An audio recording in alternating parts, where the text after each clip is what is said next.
I am 102 years old, and my life now fits inside silence. I thought for far too long that outliving everyone was a gift, a sign of being chosen, of strength. How mistaken I was, how blind.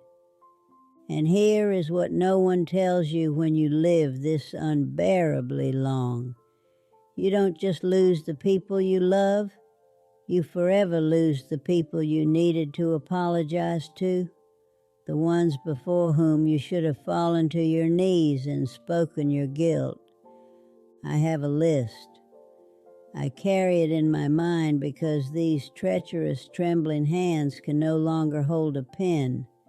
23 names. 23 I'm sorries that froze on my lips, turning into an eternal bitter aftertaste that no tea or years can wash away. They're all gone, every single one.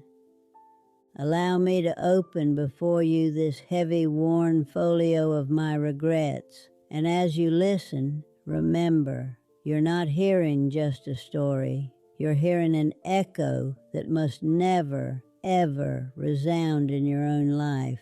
The first name in this sorrowful register is William, my husband, my world. We married on June 8, 1946, when his uniform still smelled of the Pacific Ocean, gunpowder, and youth. He was 24. I was 23. His eyes still held the horror of war, but for me, they shone with nothing but the futures. We had 41 years, 41 long and fleeting years, and I still remember, down to every comma, the worst thing I ever said to him. It was October 1959. We lived in that very house on Maple Street, with the green shutters and the cracked driveway. Our son Tommy was 7. Our daughter Linda was 4. William had already been working double shifts at the steel mill without a break for 3 months. On that fateful Tuesday, he came home at 9:30, reeking of grease, sweat, and mortal fatigue. From his sweaty shirt came that acrid, clinging smell of soot and scorched metal, the smell of his sacrifice. He had missed dinner, again. He had missed the rehearsal for Tommy's school play. Again.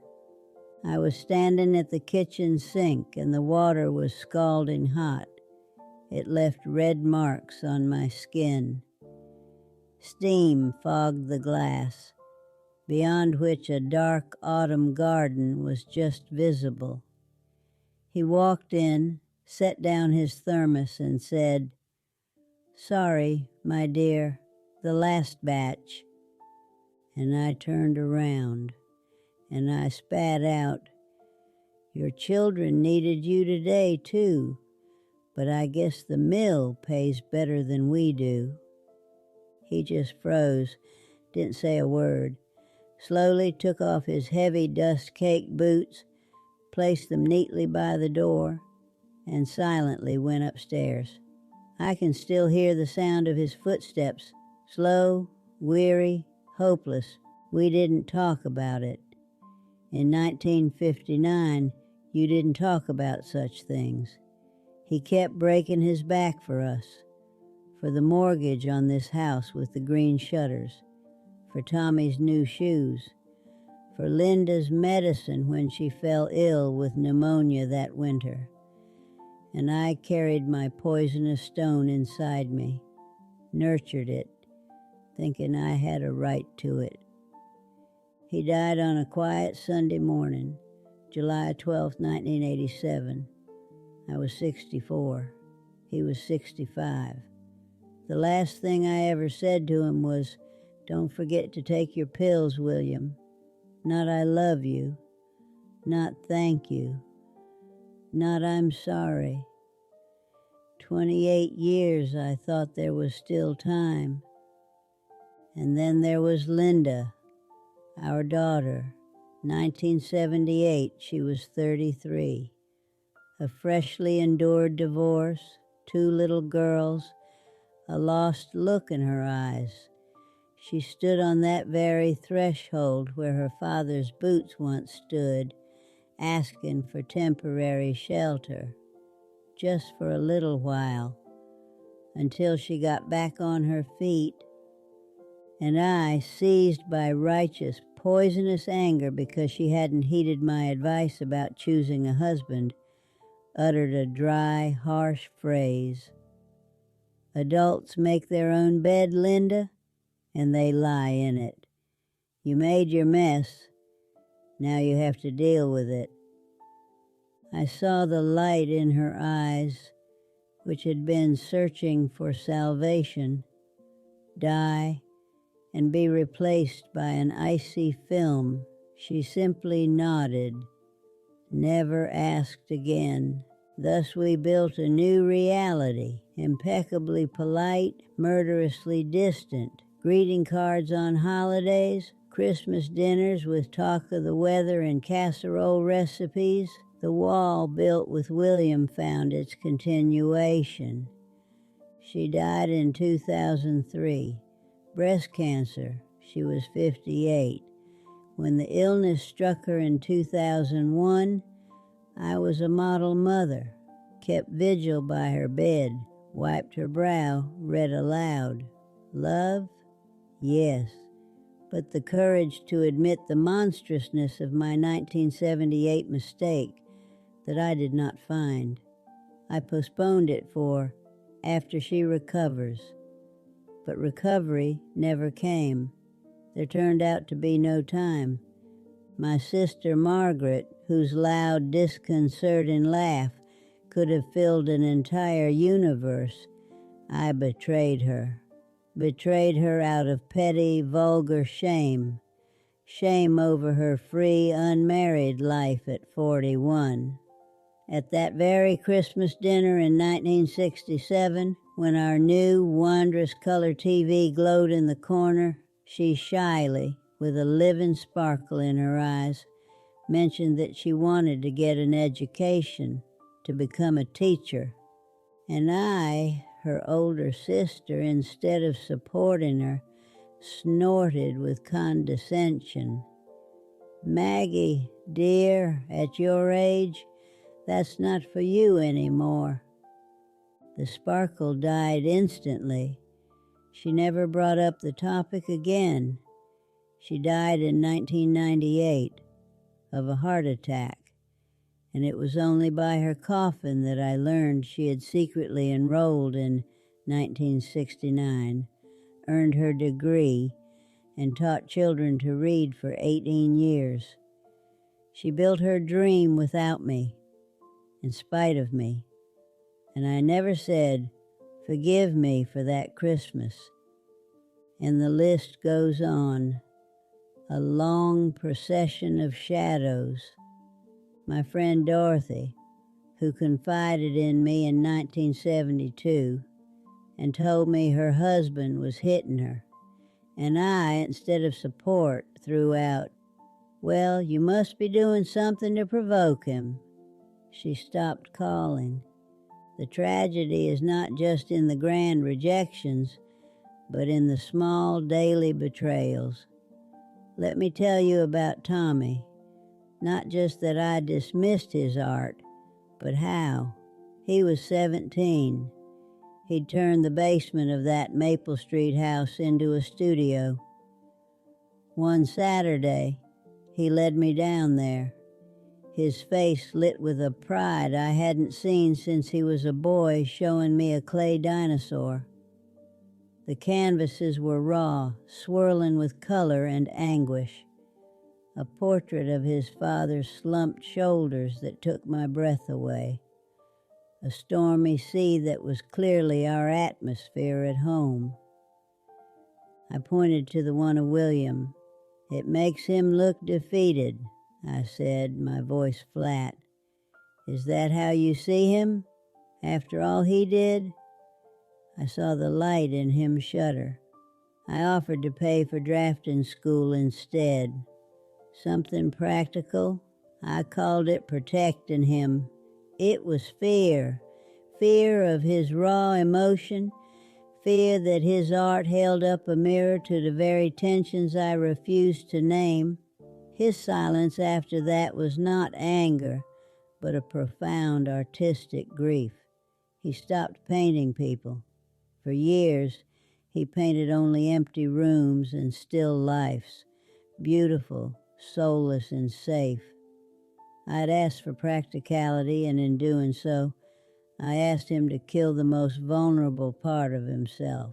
When he died, they found the portrait of William, carefully preserved, facing a wall in his attic. And there are the physical relics, each a tombstone for an apology.